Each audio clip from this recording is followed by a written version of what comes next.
Salut Gabriel. Hello. Ça va? Ça va super bien, toi? Ça va bien, merci. On passe l'après-midi ensemble pour la deuxième semaine d'affilée. Donc, je te remercie de m'accorder autant de temps. Ben, ça fait vraiment plaisir. Puis, vu la première rencontre, c'est un plaisir d'être ici. Merci. Donc, en fait, on est allé prendre un café ensemble samedi dernier. Un café qui a duré 3 heures, si je ne me trompe pas. Environ, oui. Oui, on a discuté longtemps. Donc, on ne se connaissait pas avant ça. Il y a 2 semaines, je t'ai envoyé un courriel pour t'inviter à mon podcast. Je t'ai expliqué que, dans le fond, je t'ai découvert en 2007 lorsque j'ai écouté ta saison d'Occupation Double et que je t'avais revu à Love Story en 2009. Et puis, après ça, je pense que vraiment, j'ai un peu oublié qui t'étais. Jusqu'en 2020, j'écoutais une émission où on faisait un suivi avec d'anciens participants de télé-réalité. Et c'est ça, j'étais bouche bée quand tu es apparu à l'écran et que tu t'es confié sur les choses que tu avais vécues durant les dernières années depuis ta sortie de Love Story, ton parcours avec la santé mentale. Et ça m'avait beaucoup, beaucoup, beaucoup touchée. Donc, j'ai décidé de prendre une chance en te contactant parce que j'étais vraiment curieuse d'en savoir plus sur ton parcours. Et voilà, on est allé prendre un café ensemble et puis nous voici. J'ai bien résumé ça, je pense. Ben, je pense que oui. Puis, tu sais, à partir de 2020 même, là, tu sais, j'ai tellement travaillé sur moi dans les 4 dernières années que ça donne bien que tu me contactes aujourd'hui. Je me sens plus mûr justement pour parler de ce sujet-là. Parce que moi, en 2019, j'ai commencé, dans le fond, une marche pour sensibiliser à l'activité physique. Puis ça a été ma première connexion avec un peu la santé mentale en termes de sensibilisation. Puis depuis, je travaille dans le milieu aussi, puis je donne des conférences, etc. Fait que, tu sais, j'avance encore, là. Mm-hmm. Ma marche m'a mené loin, si on peut dire. Oui, tu as parcouru combien de kilomètres déjà? Au total, environ 2400 kilomètres. Wow. Je voulais marcher rue par rue de la ville de Montréal. Puis, dans le fond, ce que ça m'a amené, c'est que j'ai constaté que je voulais être plus sur le terrain que de faire que de la sensibilisation, où j'étais majoritairement seul, dans le fond, à tous les jours, où je marchais environ 17 km par jour durant 100 quelques jours. Je voulais en faire comme une mission de vie, si on peut dire. Puis, tu sais, quand t'es seul, ben... tu réfléchis beaucoup, mm-hmm. là. Ben beau avoir de la musique, mais la tête, elle s'occupe quand même avec mm-hmm. des pensées, des réflexions.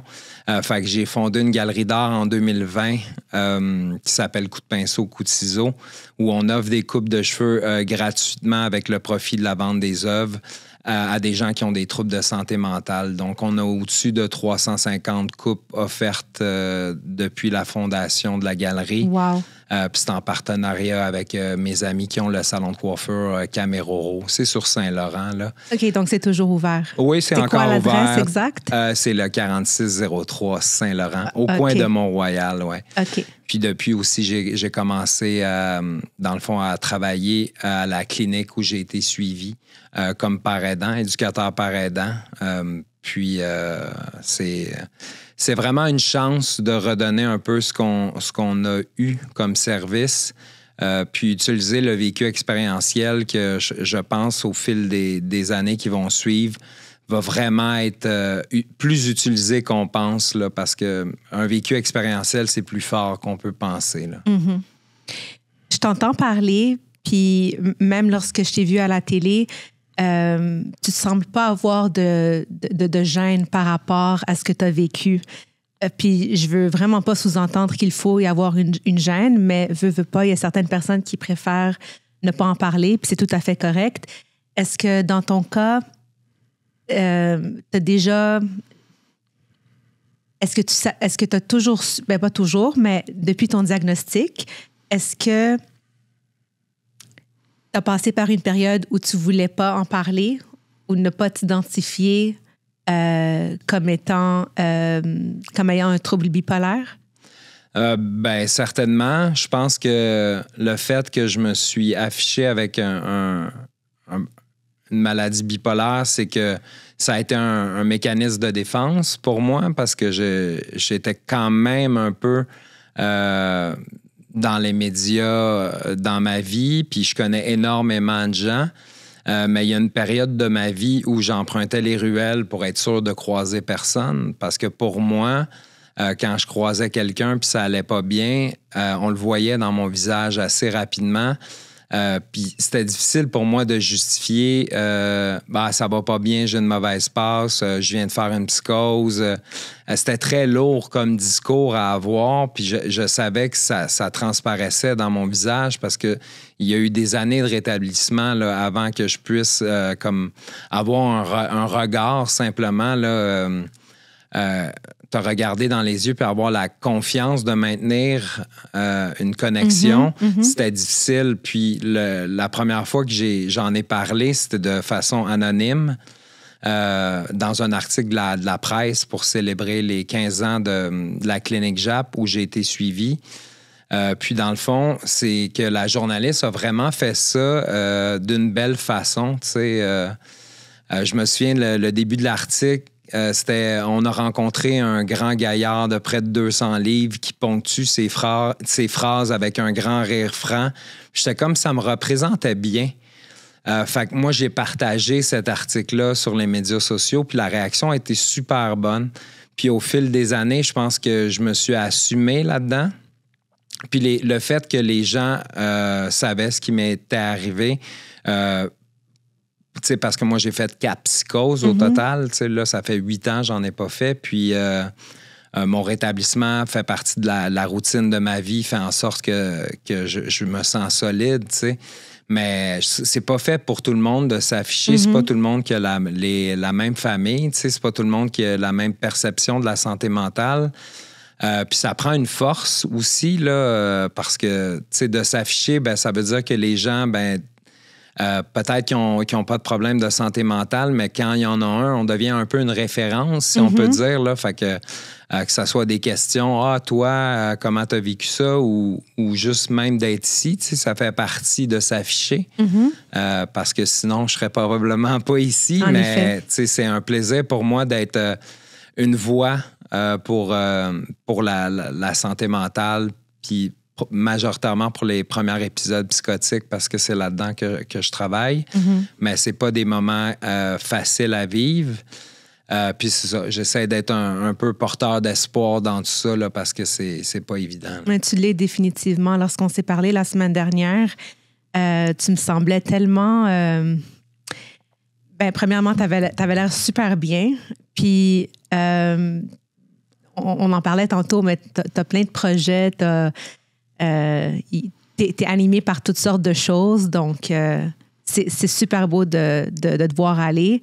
Puis je sais pas si ça se dit, félicitations pour 8 ans sans psychose, mais encore une fois, je suis super contente pour toi. Ben ça se dit, puis honnêtement, je célèbre, entre parenthèses, à chaque année, là, je fais de la sensibilisation sur ma chaîne TikTok, puis à chaque année, depuis... Ça va être la 3e année. Je fais une petite vidéo parce que je pense que ça célèbre en tant que tel. Là. C'est la célébration de maintenir un équilibre de vie, de maintenir une routine de vie qui fait en sorte que je tombe pas dans un état altéré. Est-ce qu'on peut parler de ta première psychose? Est-ce que je peux te poser quelques questions là-dessus? Avec plaisir, Parfait. Oui. Donc, c'est arrivé à quel moment, dans quelles circonstances, puis comment est-ce que tu t'es rendu compte que tu en faisais une? En fait, comment c'est arrivé, c'est que moi, après avoir gagné Occupation Double en 2007, je me suis quand même assez perdu. Beaucoup de consommation d'alcool, de la cocaïne aussi. Puis on dirait que... Est-ce que c'était nouveau, ces consommations-là? Est-ce que tu en avais consommé avant ou c'était vraiment après avoir fait de la télé-réalité? L'alcool, ça a toujours quand même été présent. J'ai toujours été dans l'environnement des bars. La cocaïne, ça a été quelque chose d'insidieux. Puis, tu sais, je me souviens pas tant avoir acheté de la coke, si on peut dire, là, mais tu sais, d'en avoir en don, si on peut dire. Parce que c'est quand même une drogue qui a beaucoup de partage, tu sais, où que les gens aiment ça, pas consommer seul.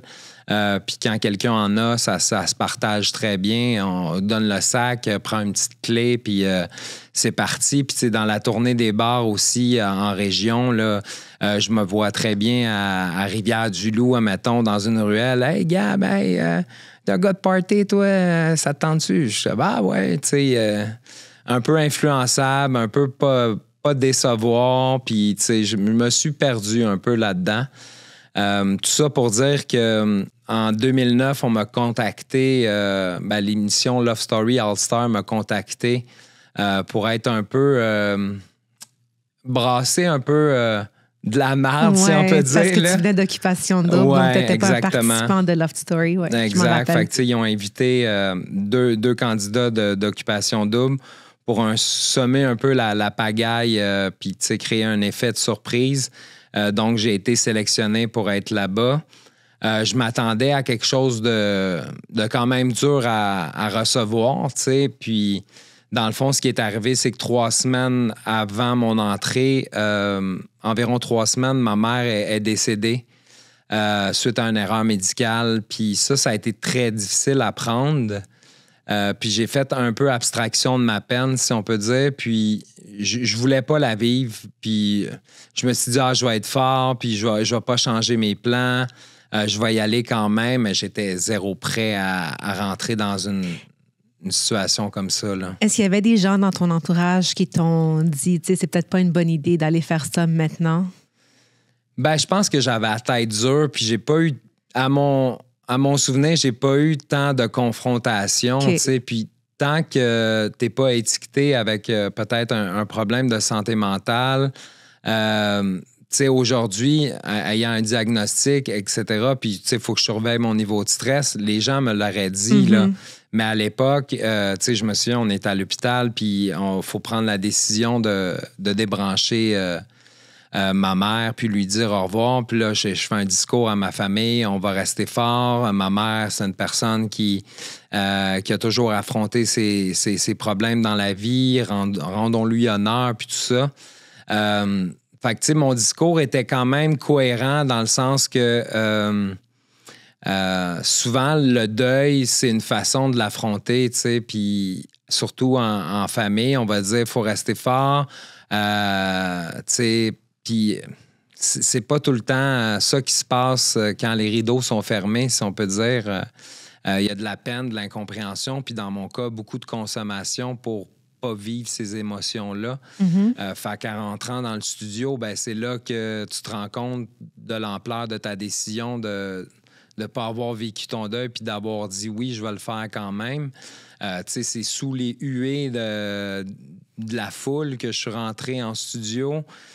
Puis après ça, la porte du loft s'ouvre, puis c'est pas mieux, là, je te dirais. Là. Je me souviens d'une confrontation avec Mathieu Baron, mais ça n'a pas pris de temps qu'on s'est liés d'amitié de lofter, si on peut dire. Ouais. J'ai pas trop de nouvelles depuis de lui, là, mais c'est beaucoup à demander à quelqu'un d'accepter, premièrement, un décès. J'avais une super belle relation avec ma mère, mais d'un peu le concept de ne pas se faire accepter en tant que personne d'occupation double à être dans une émission de télé-réalité. Je voyais qu'il vivait plus d'émotions que moi, puis j'étais comme, ça n'a pas de bon sens, là. Ouais. Tu sais, c'est de là que la prise de bec avec Mathieu Baron est arrivée. Moi, j'étais sur la défensive beaucoup parce que j'étais comme, hey, ils m'ont invité, là, tu sais, il faut que tu fasses avec. Tu sais, joue le jeu, là, tu sais, on est ici pour avoir du fun. Puis là, tu sais, dans ma tête, c'était comme, je suis en train d'accepter que ma mère est décédée, puis toi, t'es comme, Est-ce qu'ils le savaient, les lofters, que ta mère était décédée, juste quelques semaines avant? J'ai gardé ça secret, je voulais pas. que les gens aient pitié de moi. Je voulais pas en parler vraiment. J'ai un tatou pour un hommage à ma mère que j'ai fait faire avant de rentrer. Puis j'essayais de me cacher quand je prenais ma douche, mais ça s'est su quand je suis sorti, là, parce que, dans le fond, tu me demandais ma première psychose. Ben, mon début de psychose a été dans le loft, carrément, là. J'ai demandé à quitter, puis ça a été quand même complexe, puis tout ça, là. OK.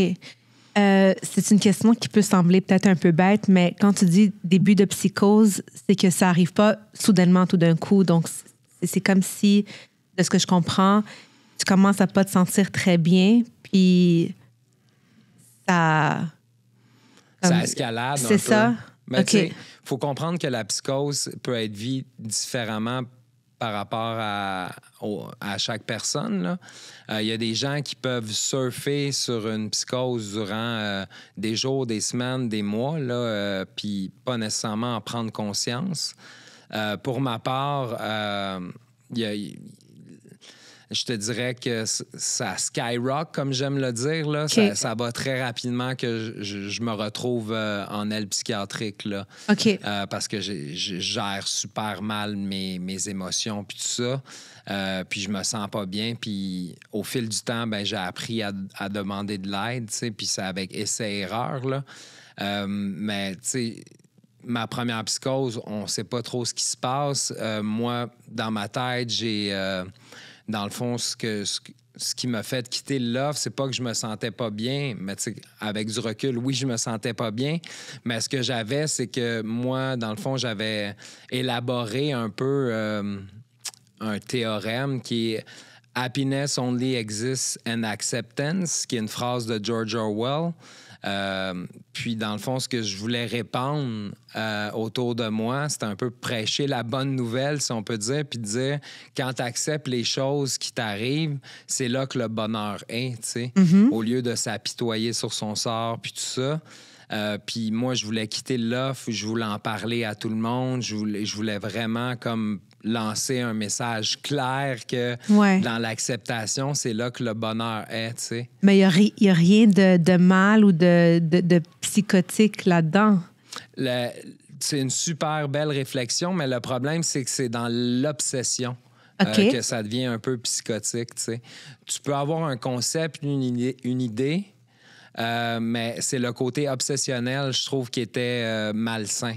OK. Tu sais, de là à quitter le loft, à vouloir en faire une vie entière de justement... Aller évangéliser. Oui, okay. Exactement. C'est le côté obsessionnel qui était... Ma tête était très... très concentré là-dessus. C'est juste ça qui occupait mes pensées, là. Puis je me souviens, je tournais en rond, puis... fallait que je l'extériorise, puis je comprenais pas trop ce qui se passait. Est-ce que tu en avais parlé aux autres lofters de cette idée-là? Tu sais, c'est tout le temps touché parce que c'est pas un cadre qui est normal, une télé-réalité. Fait que, tu sais, je me souviens, tu sais, je pense qu'il y a une vidéo encore sur YouTube. Je demande à Arcadio d'expliquer pourquoi je quitte le loft, puis il dit... ben, il pense qu'il a accompli sa mission, le pourquoi il est venu ici. Puis, tu sais, c'est super comme nébuleux un peu. Okay. Puis, tu sais, c'est ça, j'en avais parlé un peu, mais de là à dire que j'étais très clair dans ma démarche, quand ma démarche n'était pas si claire, c'était une idée qui était comme, c'est la meilleure idée du monde, je vais tout faire pour la faire. Tu sais, puis je me souviens que j'étais comme, j'ai pas besoin de rien, tu sais, pour parler de ce beau message-là. Je vais pouvoir le faire, puis... Mais au final, je pense que j'en ai pas tant parlé parce que le concept était pas très près dans ma tête non plus. OK. Puis il y a une certaine gêne, j'imagine, aussi, là, de se faire juger parce que on sent un peu les émotions des autres. En tout cas, pour ma part, quand je suis avec quelqu'un, des fois, si quelqu'un est mal à l'aise ou en colère contre moi, tu sais, je vais avoir un ressenti, même s'il n'y a pas de non-dit. Fait que je ressentais beaucoup de pression. Fait que je me refermais un peu sur moi-même par rapport à ça, là, ouais. OK. Je m'excuse si j'insiste sur ce point, mais l'idée comme l'idée qui t'habitait à ce moment-là, donc happiness is found in acceptance, c'est ça? Oui. C'est une belle idée, puis oui, comme tu dis que c'était obsessionnel, mais je pense que lorsqu'on découvre un nouveau concept ou une nouvelle idée, c'est un peu... puis qu'on y croit vraiment, c'est comme... C'est que moi, je peux m'identifier à ça. Puis je suis sûre que beaucoup de personnes peuvent s'identifier à ça. J'ai entendu quelque chose, j'y crois vraiment. Tu sais, je veux en parler à tout le monde. Toi, t'étais mal à l'aise dans cette obsession? Ben, c'est pas que j'étais mal à l'aise dans cette obsession, c'est que je ressentais un peu les émotions des autres. OK. Puis par rapport à, tu sais, avoir un concept, une idée, puis que ça devienne obsessionnel, il y a zéro problème à ça. Dans mon cas, c'est que je fais partie de 3 % de la population qui est sensible à faire une psychose, OK. que ce soit à cause de ma génétique, qui est une des causes de la santé mentale, ou par rapport à ce que j'ai consommé des drogues qui m'a fragilisé aussi. Il est là un peu le problème. Okay. Si moi, dans mon cadre de vie, il y a une idée qui m'obsède, ben je vais mettre les breaks. Là, je peux pas me permettre de tomber dans quelque chose de trop aligné à 100 % sans voir les autres sphères de ma vie qui sont importantes. Si, admettons, moi, j'ai comme une roue d'équilibre que je pratique où je donne du temps à mes amis, je fais attention à ma santé physique, faut que je profite de la nature. Puis, si, admettons, mon cadre se désaligne puis je focus sur un projet pour le travail, il y a quelque chose qui s'effondre là-dedans, puis il y a une possibilité que je frappe un mur puis que je retourne dans un état psychotique. Mais une personne qui n'a pas cette condition-là, je te dirais qu'il y a quelque chose de motivant, de le fun dans ça. Puis, tu sais, faire attention à son sommeil aussi, tu sais, même pour une personne qui a une super drive, mais qui ne dort pas beaucoup, tu sais, il va falloir que tu donnes du gaz à un moment donné parce que c'est bien beau travailler, mais il faut faire attention à son sommeil puis tout ça. Parce que l'énergie, elle se régénère pas. OK. Mais moi, c'est par rapport à ma condition que je dirais qu'il y a des risques. Il y a des risques. Ouais. Parce qu'un état psychotique, corrige-moi si je me trompe, c'est être déconnecté de la réalité. Ouais. Right? Mais dans le propos qui t'obsédait, c'était pas nécessairement déconnecté de la rééalité. Ben, tu sais, honnêtement, pour travailler en premier épisode psychotique, il y a des merveilleuses choses qui émergent, des merveilleux concepts. Puis, tu sais, il y a des choses super créatives, tu sais, puis il y a des choses qui font énormément de sens. Puis des fois, c'est dur de percevoir le vrai du faux parce que des fois, ça fait du sens. Puis souvent, ça fait du sens, là. C'est juste que la personne est plus capable de garder son focus, tu sais, des fois, tu sais. OK. Donc, tu sors du loft... Puis, qu'est-ce qui se passe? Est-ce que quelqu'un t'attend à ta sortie? Comment tu as vécu cette première psychose? Ça commence dans le loft? Comment ça s'est terminé? Dans le fond, ils m'ont fortement, ou je dirais obligé de rencontrer un psychologue. Puis, ça a duré peut-être 1 heure. Puis, ça se défend bien, mon histoire, tu sais. Ça fait 3-4 jours, j'ai pas dormi. J'étais dans une télé-réalité. Ma mère est décédée. J'ai de la peine. Oui, je suis irritable, mais je veux m'en aller chez nous. Je suis tanné, là. C'est le discours que j'avais au psychologue, mais c'est chez nous plus tard que ça s'est gâché un peu. J'étais avec un ami, puis on a des échanges, puis je suis très irritable, confrontant. J'ai de la misère à être zen, serein. Puis ça fait longtemps que j'ai pas dormi, là, parce que ça m'obsédait, là. Fait que j'étais pas capable de trouver sommeil. Puis en plus, j'avais comme pas de lit dans le loft à cause que... C'est ça, j'avais pas de lit. Une petite twist agréable, là. Puis je l'ai mis à la porte, puis finalement, c'est un autre ami qui est venu me rejoindre, qui avait peut-être plus d'expérience, puis qui comprenait plus un peu qu'est-ce qui était en train de se passer.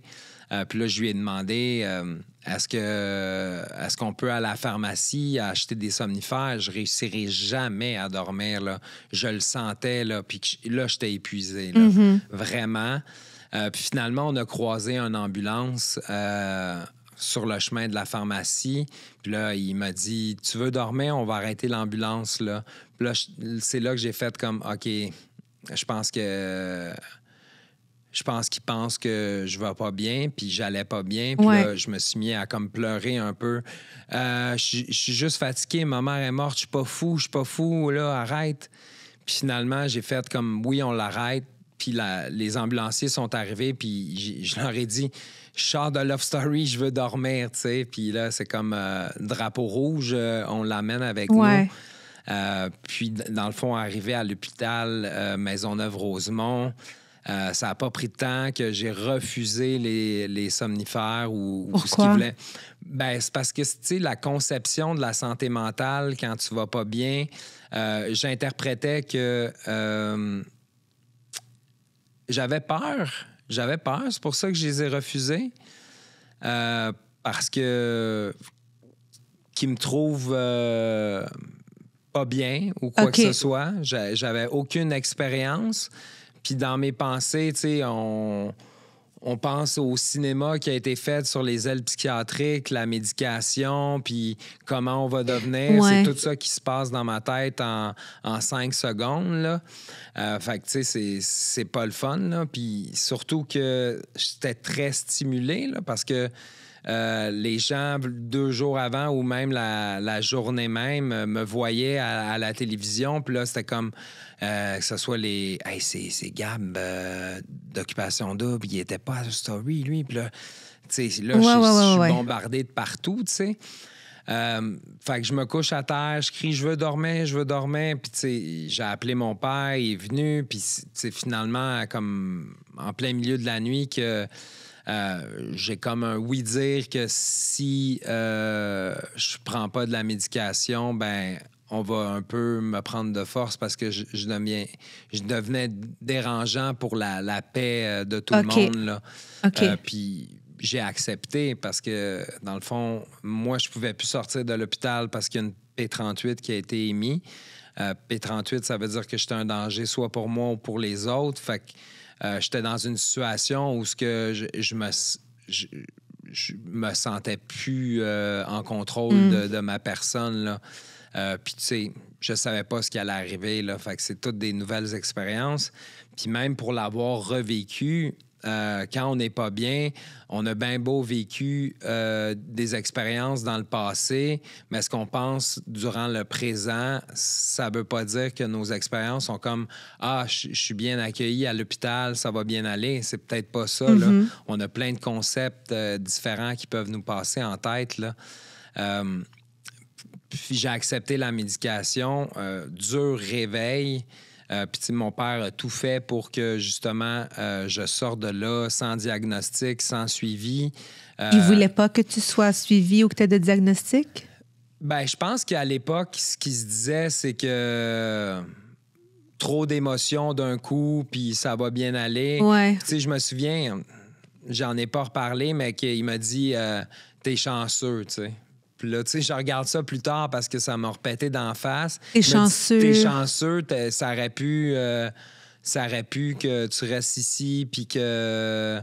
OK. Là, je suis comme, ben, tu sais, je vois pas ça comme une chance. C'est comme si de sortir de l'établissement, c'était comme, pas une preuve, mais ça veut dire dans le fond que tu vas mieux. T'es plus là, donc tu vas mieux. Oui, ou tu sais, que j'ai pas de problème. C'est de faire abstraction des problèmes, un peu comme je faisais avec mon deuil. Comme t'es sorti de l'hôpital, t'es supposé aller mieux. C'est fini, ouais. Mais dans la réalité, il aurait fallu que j'aille un suivi, que qu'on me pose des questions, qu'on établisse peut-être un diagnostic si c'est le cas. C'est pas tout le monde qui fait des psychoses qui ont des diagnostics. Des fois, c'est des psychoses induites par de la consommation. Puis, dans le fond, dès que la consommation se résorbe, c'est correct. Mais c'est pas tout le monde, là. C'est difficile. Il y a plusieurs diagnostics reliés à la psychose, là. Peut-être schizoaffectif, la bipolarité, c'est deux qui sont quand même courants. Mais moi, c'est 2 ans plus tard que... Après que j'ai repris ma vie puis tout ça, que je me suis replongé un peu dans un contexte... d'aile psychiatrique. Là. Sinon, c'était ta 2e visite 2 ans plus tard, c'est ça? Exactement. Durant la première, est-ce que les somnifères ont marché? T'as été capable de dormir? Ils m'ont suggéré une injection. Là. OK. Puis, tu sais, ce type d'injection-là, c'est pas long. Là. OK. Pour l'avoir revécu, là, ça prend pas tant que tu t'endors. Là. OK. Puis, est-ce que ça t'avait fait du bien de retrouver ton sommeil? Bien, je te dirais là, que le sommeil, ça fait vraiment du bien, là, en général, mais dans un état comme ça, ça replace les idées, mais des fois, il faut plus. Là. OK. Des fois, il faut plus qu'une bonne nuit de sommeil pour réaligner le tir, si on peut dire. Là. Des fois, c'est plusieurs jours de repos pour l'avoir déjà vécu. Des fois, c'est de la médication qui va vraiment aider. Dans un cas où ce que la personne ne veut pas prendre de médication parce qu'il y en a qui ne veulent pas en prendre, ben c'est des fois plus long puis plus touché de revenir à 100% connecté avec la réalité. Là. OK. Donc, quand tu es sorti, tu n'avais pas de diagnostic ni de médicaments. Donc, tu as un peu été comme laissé à toi-même? Oui, complètement. Puis je me souviens avoir eu des pensées bizarres les journées qui ont suivi, mais au fil du temps, vraiment, c'est comme une histoire qui était tombée dans l'oubli. Fait que j'ai pas fait plus attention qu'il faut. Là. OK. Donc, la vie prend son cours. Comment tu passes tes journées? Qu'est-ce qui se passe? How do you move on from that? C'est reprendre ma vie, tu sais, puis j'avais la chance à l'époque la chance. Dans le fond, moi, j'organisais des soirées d'humour avec une compagnie qui s'appelle Humour en Fût, que j'avais fondée avec un ami. Fait que j'ai continué à organiser ces shows-là, puis tout ça. Donc, tu étais fonctionnel? Oui, j'étais quand même fonctionnel vraiment pas longtemps après, là. Puis après ça, j'ai ouvert un bar, j'ai ouvert un autre bar. Puis là, tu sais, je roulais dans le tapis, c'était alcool. Puis la coke, de plus en plus, de façon insidieuse, vu que je l'achetais pas vraiment, j'avais pas vraiment de vision holistique de ma consommation parce que je consommais tout le temps en état d'ébriété avancé. Puis c'est suite à un voyage au Mexique là, que la psychose a refrappé à nouveau. Là. Pour la 2e fois? Oui, pour la 2e fois. Pendant que tu étais au Mexique? Oui. Est-ce qu'il y avait quelque chose, des conditions en particulier qui ont fait en sorte que ça se reproduise? Je te dirais qu'il y a des éléments stressants avant de partir, puis la consommation là-bas qui a vraiment pas aidé. OK. Puis la psychose s'est reliée majoritairement à un haut niveau de stress. Là. OK. Si une personne peut faire des psychoses, c'est vraiment au niveau du stress qu'il faut regarder. Là. Puis la consommation, c'est super stressant. Des événements stressant mélangé avec la consommation, disons que tu lances les dés puis tu as beaucoup plus de chances d'arriver sur ton numéro. Là. Fait que je te dirais que c'est un mélange des deux qui a fait en sorte que je me suis retrouvé en prison là-bas. Là. J'avais déchiré mon passeport, puis en revenant, dans le fond, je suis revenu en air ambulance. Que j'ai atterri à la clinique JAP où j'ai eu des soins. Puis ça m'a pris beaucoup plus de temps à retomber sur Terre cette fois-là. Okay. Là. Ouais. Est-ce que c'était un peu... Est-ce que ta 2e psychose ressemblait à la première dans le sens où Encore une fois, on parle d'insomnie, d'une idée obsessionnelle, ou est-ce que tu l'as vécu différemment, celle-là? Complètement différemment. Complètement différemment. J'étais beaucoup moins conscient de ce qui s'est passé. Okay. Je me souviens avoir eu des idées qui faisaient pas vraiment de sens, puis je cherchais... je faisais des liens avec 1 million de choses, mais tu es dans une cellule... t'es laissé à toi-même. J'ai perdu 40 livres. Je mangeais pas. Il y a comme une déconnexion qui se fait totale. Là. Fait que, tu sais, c'est pas la même réalité, tu sais. Tu prends quelqu'un qui a un entourage, qui est suivi par des infirmières, ou tu mets cette même personne-là dans une cellule seule. Je pense que ça ne sera pas la même chose, puis c'est jamais la même chose de toute façon. Mm-hmm. Mais l'environnement où je me trouvais a fait en sorte que j'ai peu de souvenirs, ou j'en ai quelques-uns, là, mais ça n'a pas été des moments agréables, disons, où j'avais un message à... J'ai pas eu de message cette fois-là à livrer. Véhiculer, non? Mais une fois que tu es revenu à Montréal, tu dis avoir été à une clinique, la clinique JAP. Oui. Été pris en charge. Puis une fois que tu commences à aller mieux, qu'est-ce qui se passe? Aller mieux, c'est tellement relatif. Aller mieux...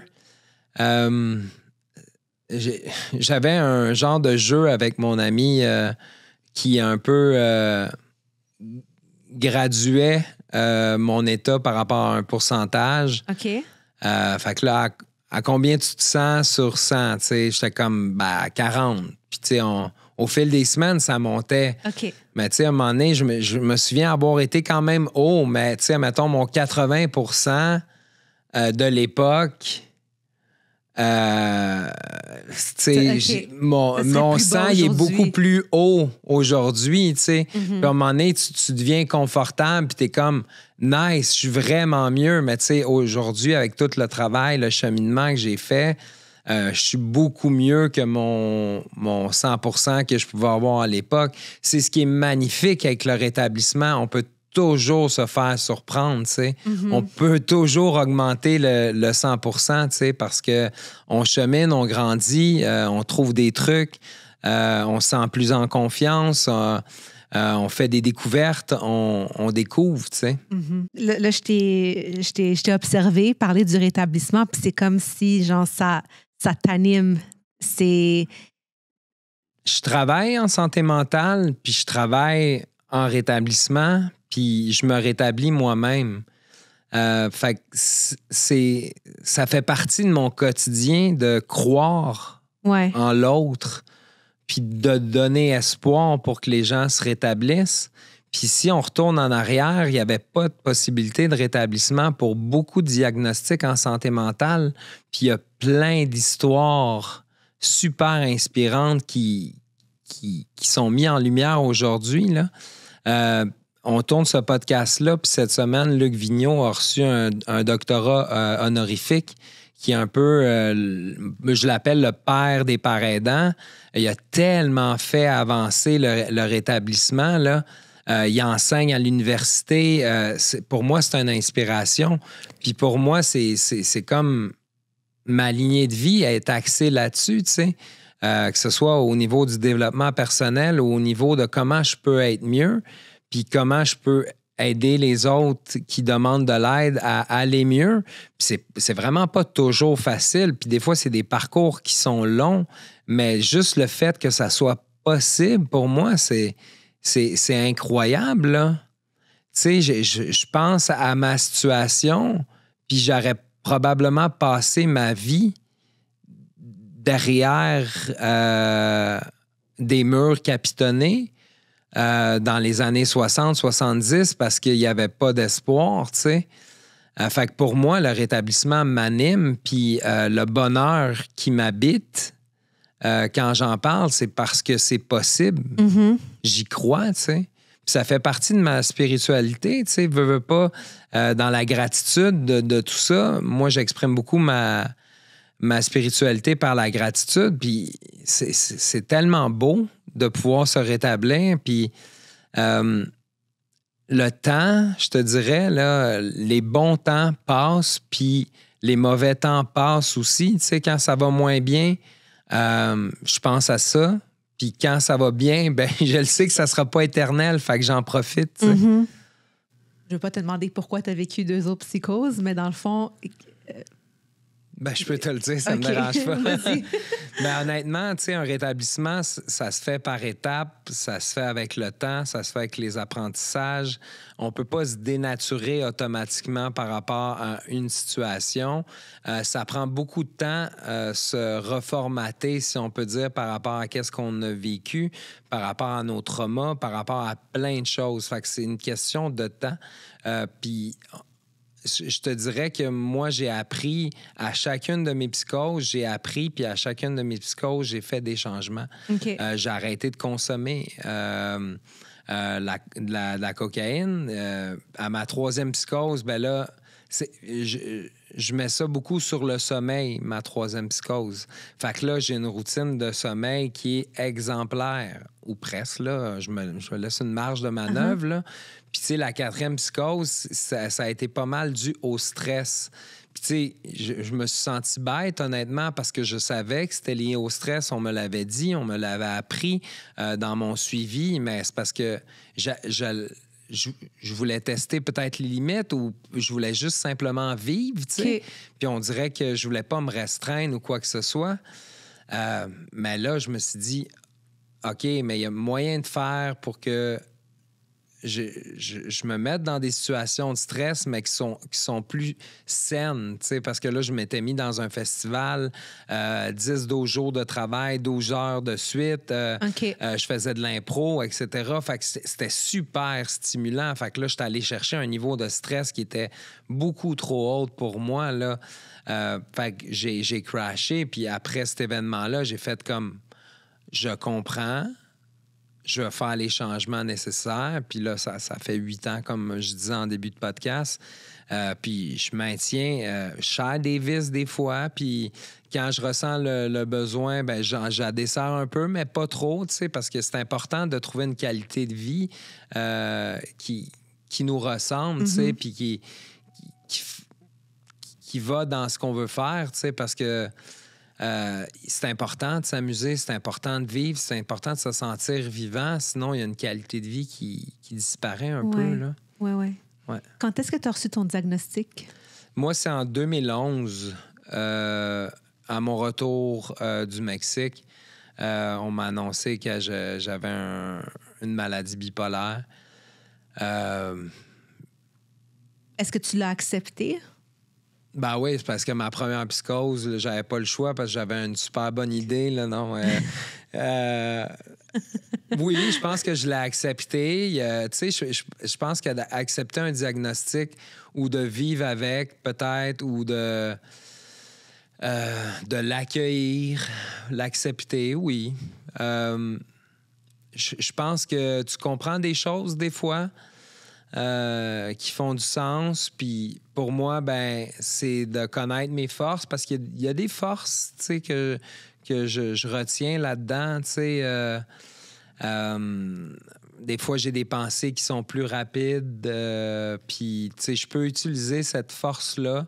C'est juste que je ne vais pas abuser. Puis, tu sais, se tenir loin des extrémités. Puis, moi, je suis capable d'être très fonctionnel dans ma vie de tous les jours. Puis, mon humeur est stable. Puis, j'ai pas de problème avec ça.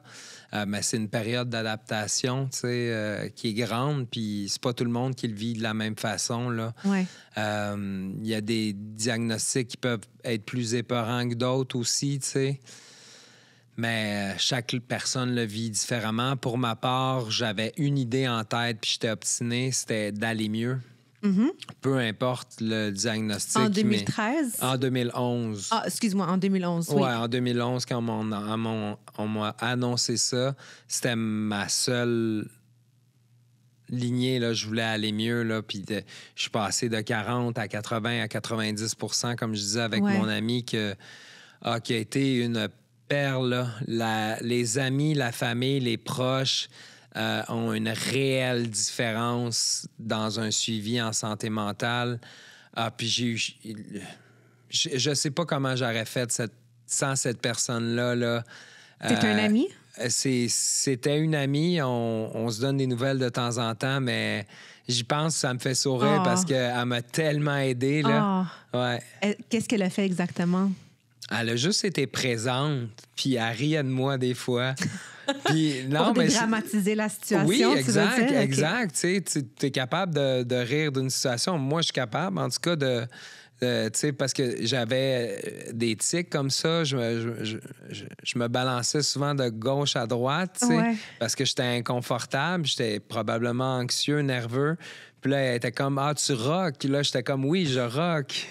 puis ça me faisait rire. Probablement que j'arrêtais après parce que je me sentais mieux. Là. Mais il y a un inconfort qui vient avec tout ce que j'ai vécu. Puis au fil du temps, on rock plus. Ouais. On rock quand ça nous tente. Donc, vous donnez encore des nouvelles et toi, dois être contente de voir à quel point tu vas mieux puis tout ce que tu fais maintenant. Clairement, je suis pas dans ses pensées, mais moi, elle est souvent dans les miennes, puis souvent, je lui rappelle comment elle a pu m'aider, mais elle peut pas concevoir, tu sais. On peut pas se donner autant de fleurs, tu sais. Ça reste dans mon cœur à moi, puis de temps en temps, je lui dis, là... J'adore le fait que tu as dit qu'elle a simplement été présente. Parce que je pense que des fois, les gens pensent qu'ils doivent avoir un don ou un talent ou des paroles surnaturelles pour venir en aide ou appuyer quelqu'un qui passe par une période difficile. Mais cette personne t'a simplement fait du bien par sa présence. Je pense que c'est important que les gens sachent que juste d'être là... ça en dit beaucoup, mais aussi ça apporte une chaleur énorme à la personne qui souffre. Totalement.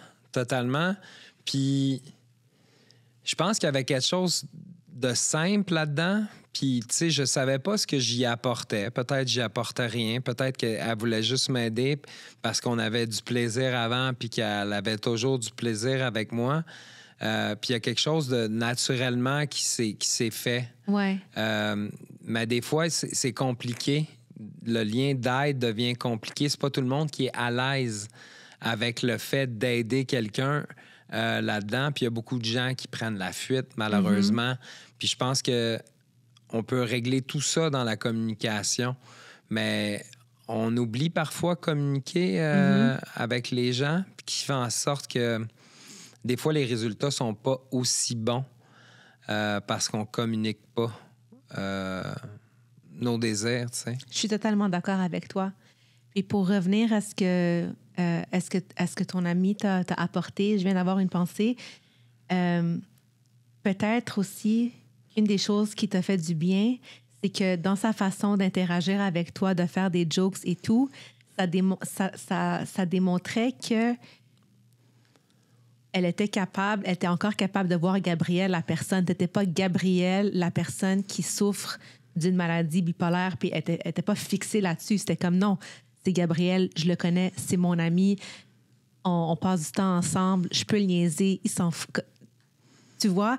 Puis je pense que quand quelqu'un est capable de voir au-delà de la souffrance par laquelle...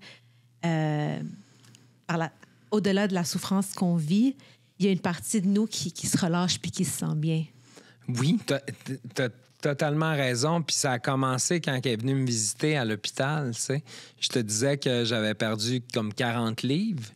Puis, 40 livres, j'avais une jaquette, puis... tu sais, elle m'a dit, t'es rendu avec des petites fesses. Puis là, j'ai pas eu le choix de sais, je riais pas de bon cœur, mais tu sais, ça a mis la table, tu sais, à quelque chose de tellement important. Tu sais, on se voit plus nous-mêmes, fait que de se faire voir, comme tu dis, comme étant le Gabriel, parce que on se perd un peu dans des événements importants comme ça, puis de voir qu'elle me voit comme qui je suis, ou qui j'étais, ou comme un individu normal, ça m'a fait le plus grand bien. Puis, tu sais, de l'autre côté, j'ai des gens qui savaient pas comment dealer avec ça, mais pas du tout, là. Parce qu'il y a un certain malaise là-dedans aussi que je comprends aujourd'hui encore plus qu'à l'époque, là. Pourquoi tu le comprends plus aujourd'hui qu'à l'époque, le malaise? Ben, c'est parce qu'on n'a pas le temps nécessairement de faire des réflexions, tu sais. Quand on va pas bien, tu sais, à essayer de pourquoi est-ce que je rends les gens mal à l'aise, ou ils font juste me fuir, puis ça finit là, puis ça nous fait de la peine. Je pense que j'ai un plus grand recul sur la chose, puis j'ai vécu beaucoup de rétablissement, beaucoup de discussions que j'ai eues avec des gens qui fait en sorte que j'ai vraiment beaucoup plus de vécu, puis je peux plus comprendre des événements qui se sont produits dans le passé, puis c'est pas juste par rapport à mon vécu, par rapport au le vécu de d'autres personnes. Je pense qu'en vieillissant, on prend de l'expérience, puis on comprend plus de choses. Puis une des choses, malheureusement, c'est que c'est pas tout le monde qui est fait pour appuyer quelqu'un, là. Dans la maladie ou dans d'autres sphères, là, que c'est pas juste la santé mentale, c'est la santé physique aussi, là. Il y a du monde qui sont juste comme « Ah non, je peux pas le voir de même. Ah non, je peux juste pas. » Puis, tu sais, la personne, elle, qui est, mettons, qui est dans son lit, qui vient de perdre une jambe ou je sais pas, qui a pas de visite de son proche parce que elle s'est abandonnée, mais la personne est incapable. Pour elle, elle peut pas faire ce move-là parce qu'elle peut pas voir.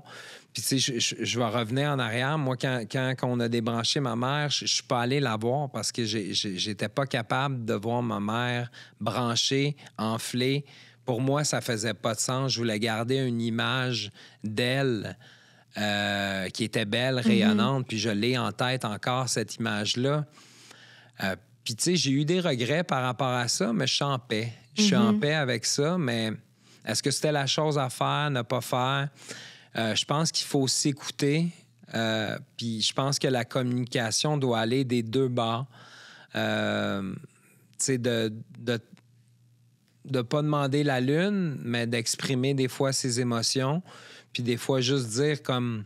Comme la déception dans une situation comme ça. Oui, tu sais, je pense que c'est important de communiquer, puis... je suis tout à fait d'accord avec toi. De juste dire comme... Écoute, je sais que tu n'as pas de l'air bien, mais tu sais, quand tu vas pas bien, c'est difficile de communiquer. Ouais. Puis, tu sais, quand on va pas bien, nos proches aussi sont affectés, fait qu'ils sont pas à 100% de leur capacité non plus, là. Puis le train-train de la vie quotidienne, il va vite aussi, là. Fait que c'est pas un élément qui fait en sorte que il y a plein de possibilités, là, vu que la vie va vite, là. Peut-être ça va mal à la job. En plus, tu viens d'apprendre que ton ami il revient du Mexique, qui a un diagnostic. Puis là, en plus de tout ça, ben faut que je l'appuie là-dedans.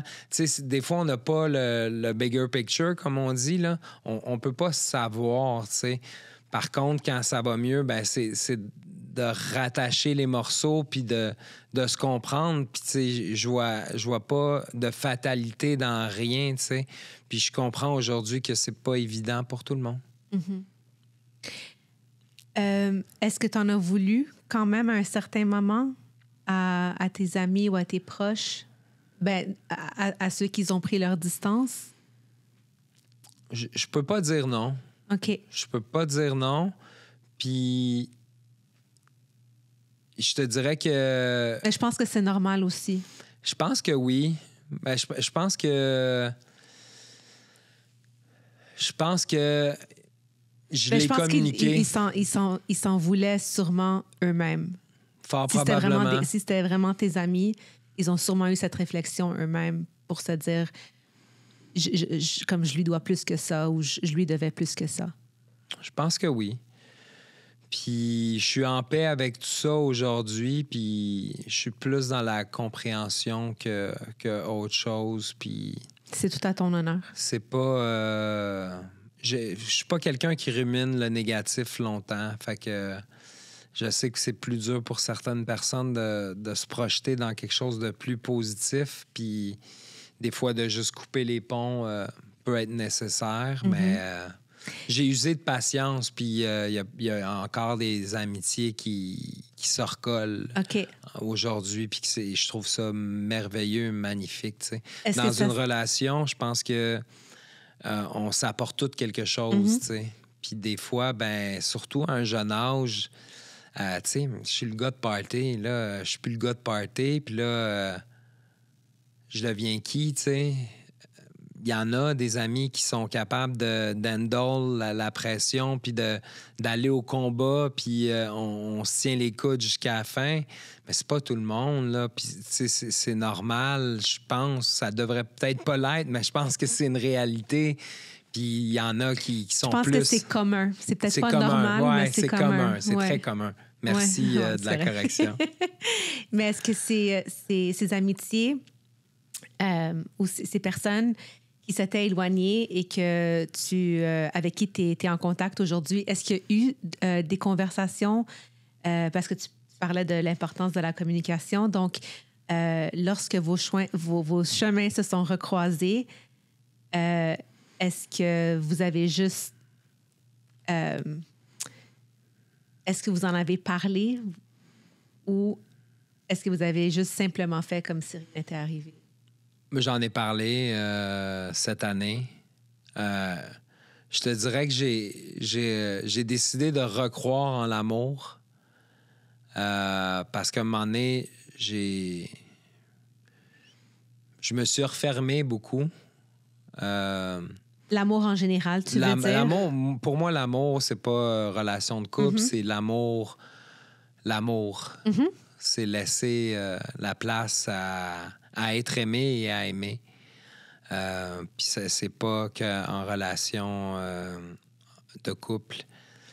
Puis je me donne beaucoup à moi d'avoir pas communiqué comme il faut parce que j'avais pas la force, probablement la confiance de recevoir ce qui aurait pu en sortir. Parce que quand tu confrontes quelqu'un, ça peut être super positif, mais il va avoir des émotions pas mal sûres, tu sais. Puis d'avoir à handle trop d'émotions, je me sentais peut-être pas prêt. Fait que je pense que j'ai ma part de blâme, puis c'est souvent le cas. C'est quelque chose de commun d'avoir deux côtés à une médaille, puis toujours. J'ai pas dit normal. C'est vrai, il y a beaucoup de choses qui sont communes, mais c'est quand même pas normal. En principe, ça n'aurait pas lieu d'être. Je comprends, mais si on prend le mot normal, ça représente la norme, je pense. Puis c'est des fois... c'est plate. Je pense qu'en tant que société, en tant que monde, on n'est pas super bien équipé pour gérer nos émotions et savoir comment appuyer quelqu'un qui passe à travers des émotions difficiles. Mais tu sais, il y a l'expression, je pense que ça prend un village pour élever un enfant. Ouais. Je pense qu'on est beaucoup dans l'individuel aujourd'hui, là. Fait que, tu sais, fais-moi pas perdre mon temps. Si ça va vite. Tu peux recevoir plein de dopamine par rapport avec aux réseaux sociaux. Des fois, tu reçois plus d'amour d'inconnus que par tes propres amis. Puis personne se parle de ça vraiment. Puis ils se contentent de cet amour-là parce qu'ils la reçoivent, puis ils se sentent comme aimés, puis ils m'aiment, eux, puis mes amis, ben, tu sais, ils me disent pas que mes choses sont nice puis que mes vidéos sont... Ouais, mais ça fait 15 ans, genre, que vous êtes ensemble. Il va pas commenter toutes tes choses puis il va pas te suivre à la lettre parce que dans sa tête, il peut compter sur toi, tu sais. Ouais. Mais cette espèce d'amour express-là est super tentante, mais ça fait en sorte que quand il arrive des choses graves, ben les liens sont moins solides aussi, tu sais. Fait que je sais pas, il y a une tangente à essayer d'avoir de cette espèce de dopamine rapide-là qui est un peu épeurante à mes yeux, mais j'ai pas de solution, honnêtement, là, à part aller en nature puis d'avoir des belles connexions avec les gens, tu sais. Moi, il y a des concepts que j'ai en tête, puis j'essaie de plus les affirmer, tu sais. Simplement de voir de la bienfaisance en quelqu'un puis essayer de connecter avec. On a tellement des fois des traumas, des mauvaises expériences qu'on se referme, puis là, on a de la misère à suivre notre instinct. Il va me backstabber, il va je vais le tester. Là, t'es là, mon Dieu, là, je veux juste prendre un café, tu sais. Mais tu sais, c'est complexe. Je trouve qu'on se complique énormément la vie aujourd'hui. Puis tu sais, j'essaie de justement comme...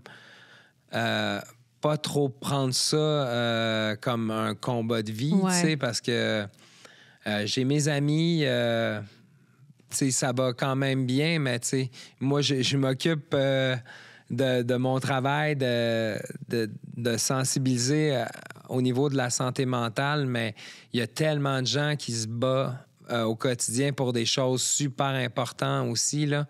Puis je pense qu'on peut pas aller partout. Tu sais, Alexandre Champagne qui fait un super travail avec la Fondation Ciel qui est pour les réseaux sociaux. Mais tu sais, je pense que tous et chacun, si on peut apporter un peu de sensibilisation, on peut devenir meilleur en termes de société. Mais encore là, il y a des gens pour qui eux autres, ça les laisse ni chaud ni froid. Puis c'est correct aussi, tu sais. Je veux dire, il y a notre façon de vivre, il y a la façon de vivre des autres. Puis est-ce qu'il y a des meilleures façons? Je pense que oui. Est-ce que tu peux dire, hey, va au gym, ça va te faire du bien? Ouais, mais je le sais pas. Moi, je suis jamais allé. Puis tu me parles d'un concept que je vais être bien dans 4 mois, mettons, quand que le temps de... Mais non, moi, je te parle d'un concept de juste bouger. Puis, tu sais, la dopamine que tu reçois d'un like, ben ça va te faire du bien de sortir du gym. Puis ça prend juste une fois, là.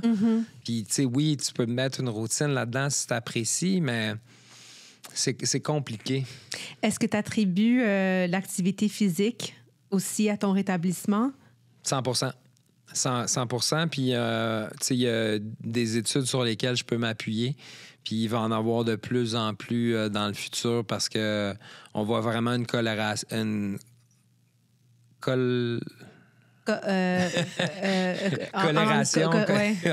Correlation, mais ouais. Entre les deux, le bien-être que ça apporte, c'est génial. Puis je vais en parler pour mon vécu personnel aussi. Ça m'a énormément aidé, là. Puis dans mon projet de marche, comme je parlais dans le début, pour moi, la discipline, c'est quelque chose qui est dans mon coffre à outils, tu sais. À chaque fois Est-ce que ça l'a toujours été? Non. OK. Non. Maintenant, ça l'est. Puis, est-ce que j'ai peur des fois? Puis, je suis comme, ah non, ça va me demander trop, ça va être trop accaparant. Puis là, je me rappelle, hey, j'ai marché pratiquement plus de 100 jours, 17 km. La discipline, je sais c'est quoi, je vais l'appliquer encore. Puis, tu sais, c'est ma façon de penser qui fait que je suis capable de me mindset à quelque chose avec mes outils. Puis ça, c'est tellement bénéfique, là. Tu sais, cette marche-là va être utile toute ma vie parce que je sais que je suis capable ou j'ai été capable. Ouais, tu te l'es prouvé à toi-même. Je suis encore capable. Tu sais, oui, exact. Est-ce que tu comptes la refaire, cette marche-là? La refaire, pas du début. Je l'ai pas terminé. Il me reste comme Rivière-des-Prairies puis West Island. Peut-être, j'y pense. Donc, tu as des fait fois. Laval. Non, c'est l'île de Montréal. OK. L'île de Laval, OK. non. Non. OK.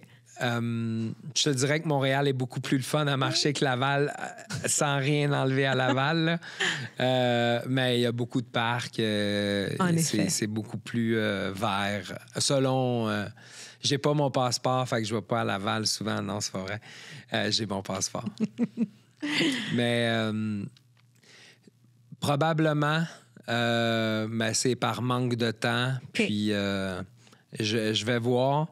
Puis il y a aussi quelque chose que j'aime travailler en équipe aussi. J'aime avoir du tangible rapidement. Fait que par rapport à? Les connexions humaines, okay. être seul dans mes marches. Je serais plus genre à organiser une marche pour la santé mentale okay. en lien avec la santé physique que de marcher seul. Je comprends. Puis, j'ai réfléchi à ça, tu sais, d'avoir comme un trophée à la fin, j'ai fait ouais. ça, je sais pas. OK. On dirait que, je me souviens quand j'ai pris la décision d'arrêter, j'étais comme, OK, la finalité, c'est il le fait. Je pense des fois trop loin, mais on dirait que je me voyais pas l'accomplir pour... je sais pas. Des fois, je veux juste avoir la paix aussi, là.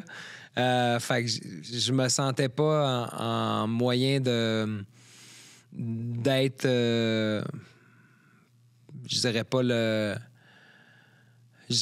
héros de la marche ou peu importe. Je voulais pas avoir l'image de...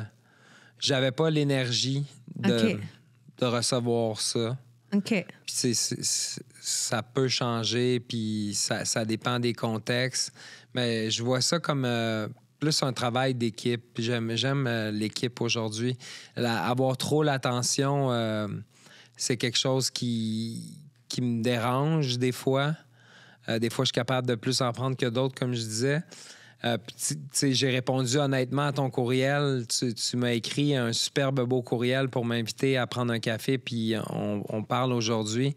Puis je t'ai répondu, ton courriel m'a touché, puis c'est la seule raison pourquoi j'accepte, parce que ça me tentait pas. Des fois, on dirait que je suis tanné de m'entendre parler. Mm-hmm. Parler de mon vécu, je le fais pratiquement au quotidien dans le cadre de mon travail. Puis tu m'as apporté un angle que j'aimais, puis par rapport à ton histoire, la conversation qu'on a eue, puis je pense que c'est ça que je t'ai écrit, je suis tombé sous le charme, fait que je vais te dire oui, là. Mm-hmm. Fait que c'est ça, ouais. Dans le fond, est-ce que tu planifies toujours prendre une pause de faire des podcasts et des entrevues? Je vais y aller avec mon instinct, honnêtement. Ça va dépendre de quoi on va parler. Ça va dépendre bien des choses. Je vais avec mon instinct. Je veux pas me fermer à rien. OK. Je me garde toujours une ouverture majoritairement dans tout. Puis j'aime me laisser charmer par des projets ou autres. Mais on dirait que je suis plus conscient de qu'est-ce que je veux faire et qu'est-ce qui m'intéresse, là. Tu offres toujours des conférences, right? Ça aussi, je me suis tanné un peu. Mais oui, tout dépendant du contexte. J'ai bien aimé mon expérience dans les milieux scolaires. Je trouve ça le fun. J'ai été éducateur en service de garde dans mon passé. Puis là, j'ai donné une conférence dans une école secondaire il y a quelques mois. La curiosité, la jeunesse, j'aime ça. On dirait que ça me sort de ma zone de confort. Puis c'est pas les mêmes questions. Puis ils sont allumés. Je trouve ça beau à voir, c'est inspirant. Autant que, on parlait de réseaux sociaux, que c'était épeurant, mais autant qu'il y a une ouverture, puis de divers concepts, puis c'est super intéressant, là. OK. Comment tu vois les années à venir? Je pense que c'est mes plus belles années qui s'en viennent. Je travaille pour ça, en tout cas. Pour ma part, je pense que il n'y a jamais rien qui arrive seul. Puis je suis vraiment en mode construction ces temps-ci. Je travaille à mon rythme, je mets brique par brique. Puis ça va bien pour le moment. Je récupère encore de la confiance en moi qui a été vraiment affectée. Ben, affectée, en fait, c'est une nouvelle confiance, je te dirais. Tu sais, c'est ma version 2.0. OK. Qui... Je pense que j'ai jamais été vraiment confiant. J'ai beaucoup utilisé des mécanismes de défense qui faisaient peut-être des fois que j'avais de l'air arrogant ou autre ou peu importe. Mais je pense qu'aujourd'hui, je me connais mieux. Puis j'apprends à avoir confiance en mes capacités. Je trouve que c'est difficile des fois. Tu sais, j'ai peu d'éducation, mais je regarde tout ce que j'ai fait. Je trouve ça magnifique, tu sais. Puis faut pas se donner tout le temps des tapes dans le dos par rapport à des trucs qui sont communs. C'est le mot du jour. Que ce soit à l'éducation ou quoi que ce soit, tu sais, simplement par un mode de vie ou juste être fier de soi. Tu sais, présentement, je suis en rétablissement au niveau de la consommation d'alcool. Ça va faire 7 mois en juillet. Félicitations! Merci. Puis ça me fait beaucoup gagner en confiance en moi parce que j'ai laissé la consommation mener ma vie énormément.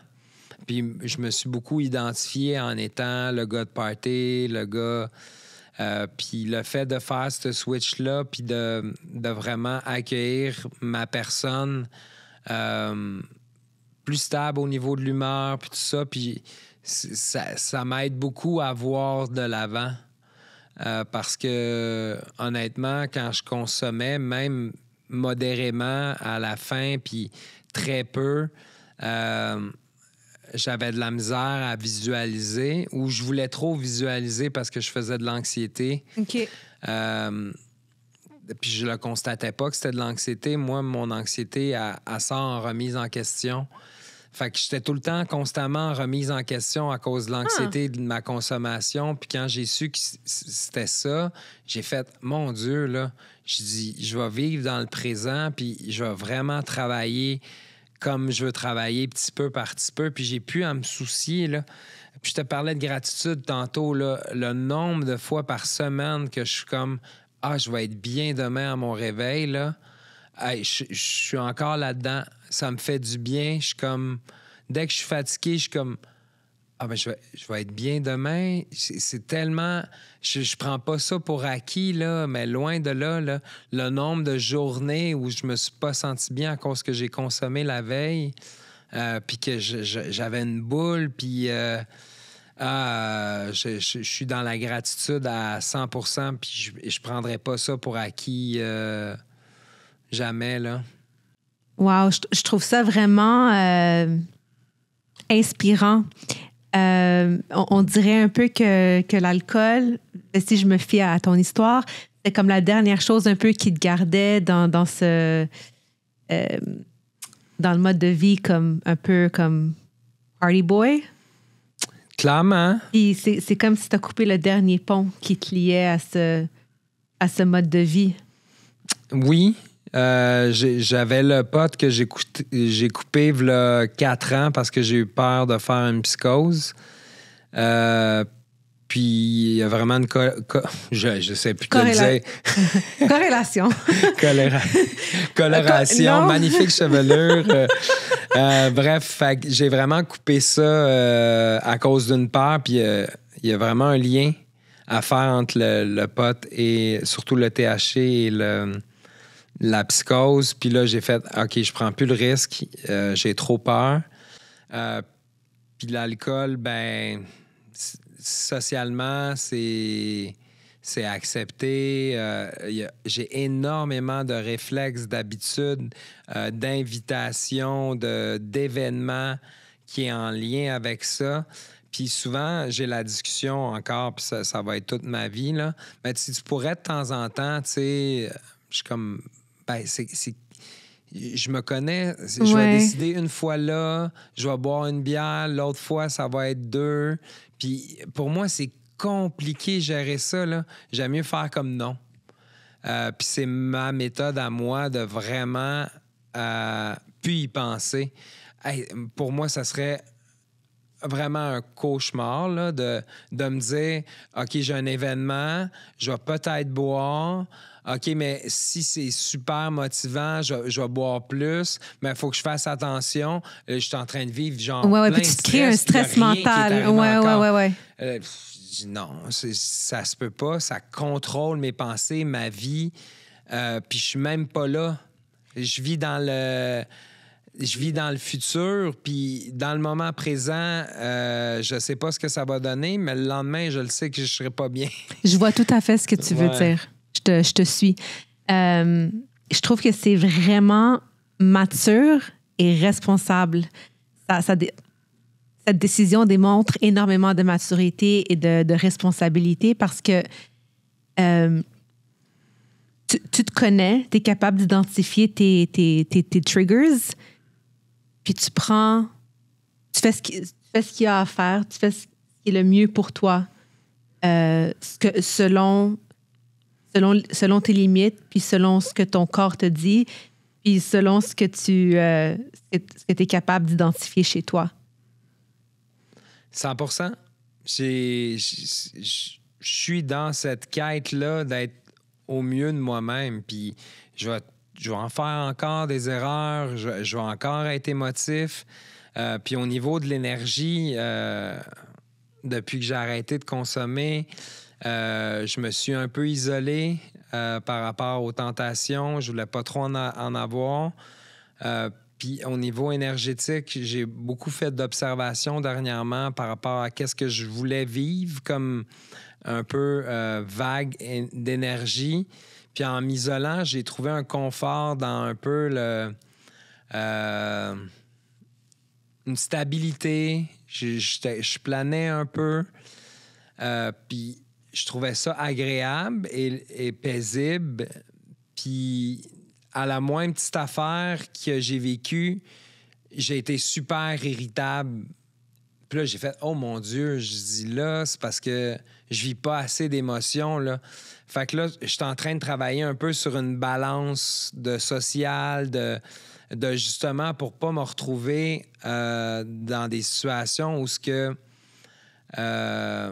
je sois pris de court émotionnellement, parce que si on vit pas d'émotions, oui, il peut avoir un bien-être, mais il va toujours en avoir. La vie nous rattrape toujours.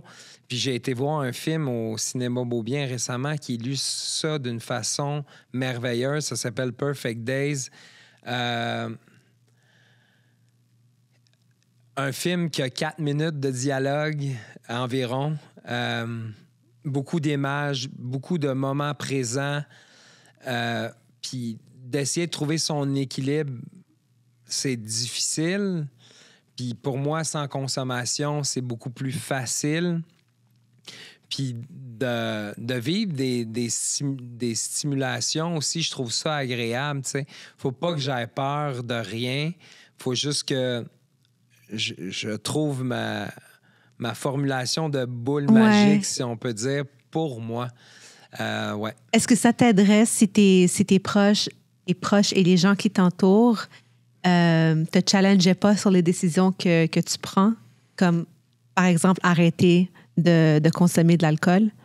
Ben, tu sais, je te dirais que mes amis proches sont au courant.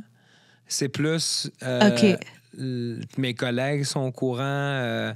C'est plus les gens qui entrent dans ta vie ou des fois des gens qui sortent... comme un peu qui sort du buisson comme tu veux-tu une puff? Uh-huh. Ouais.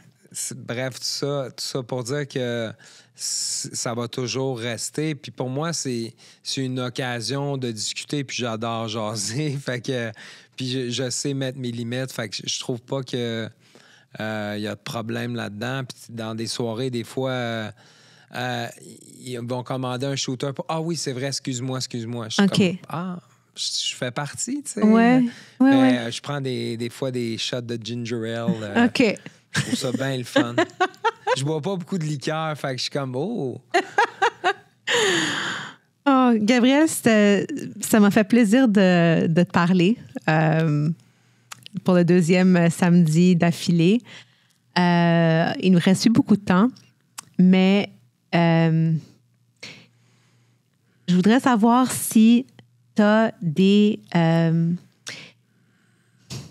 conseils pour les gens qui souffrent d'une maladie mentale, que ce soit un diagnostic bipolaire ou autre.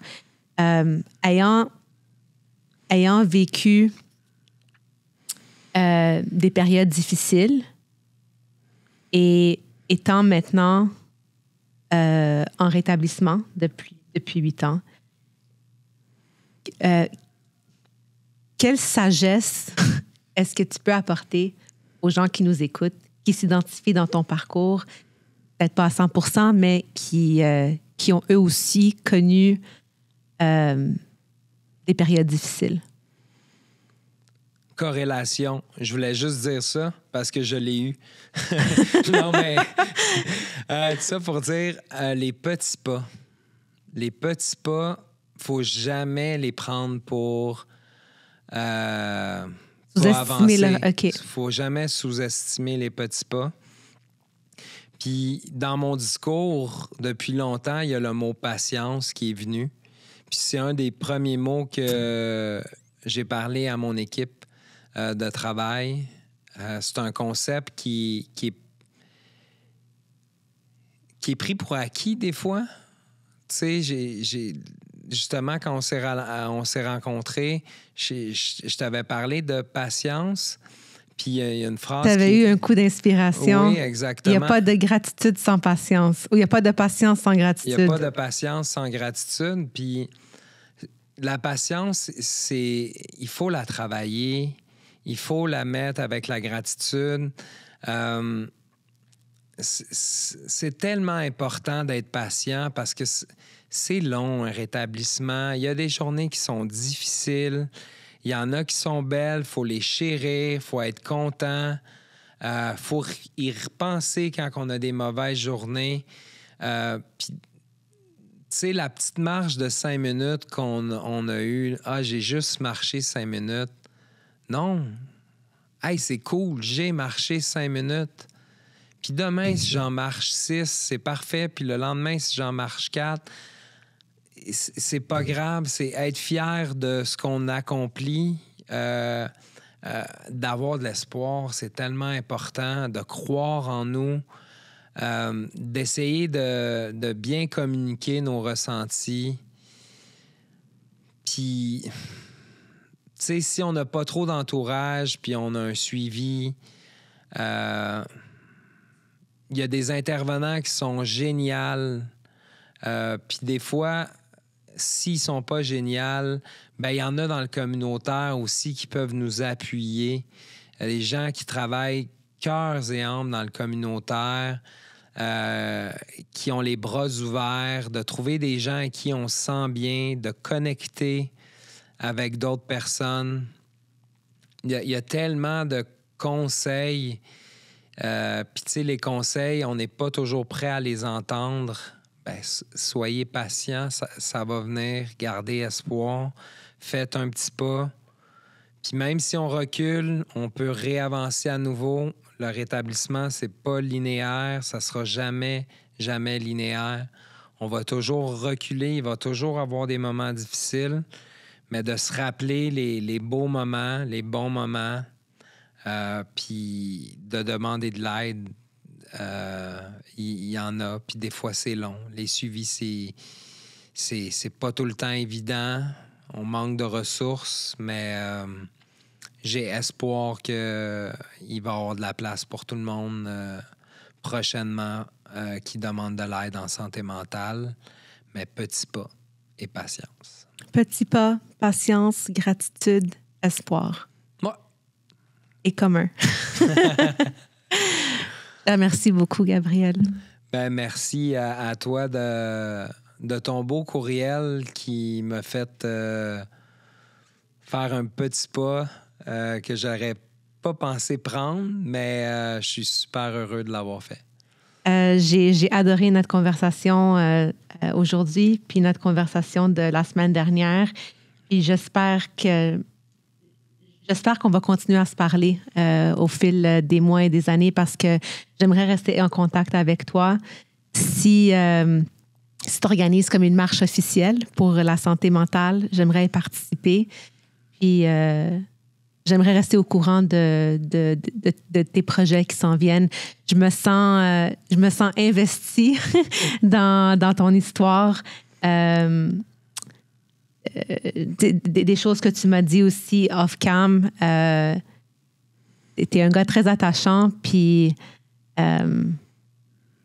parce que tu as vécu ce que tu as vécu, tu as dit tantôt que tes meilleures années sont à venir. Moi aussi, c'est ce que je crois pour toi. Puis c'est ça. J'espère être là pour to watch those years unfold. Puis, t'as plus que mon consentement pour faire partie de la suite des choses. Je te l'ai dit, je te trouve rayonnante, curieuse. Tu fais des beaux liens avec plein de belles choses. Tu comprends les concepts. C'est agréable de parler avec toi. Puis merci encore de ton accueil. Ça me fait plaisir. On va se reparler bientôt. Bye.